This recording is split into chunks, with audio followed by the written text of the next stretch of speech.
Ari na naman nga mga kaibigan at kami galing sa birthday. Ang dami na nga namin nakain kaya kami nagbago na lang pa uwi. Nakakaya nga naman daw na hindi kami pupunta at kami bagong kapitbahay din eh. Sa tigas ng ice cream, kitang-kita niyo naman at nahuhuli na ang aking bata sa pagsasundot ng kanyang ice cream. Ang nanay may pagtago pa ay kitang-kita niyo naman ang pagkakadami na dala. Ari na, papasok na rin batang ari. Ari ang unang-unang nagaya sa amin, tara na daw at siya daw ay gutom na. Kitang-kita niyo naman sa sarap ng ice cream, hindi pa tinatapon na lalagyan kahit ubos na. Shoutout nga po pala kay Nate LA, kay na Mauro at saka kay Nate Lloyd ay ang pagkakasarap ng mga pagkain ninyo. Sa uulitin ulit. Meron nga sila mga pag-giveaway sa bata rin mga ganingot-ngutin bagandam namin. Sabi nga ng aking bata, kitang-kita niyo naman nasa bahay na ay kain para ng kain.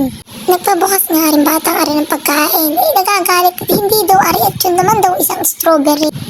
Ngayon ko nga ari nakita at sabi masarap daw ari, titikman daw niya. Kita-kita niyo naman sa itsura kung masarap o hindi siya, di kayo nahusga. Sa sobrang tamis nga na mga kinain ng bata ay nahuhaw na. Ano ba yung size niya? What?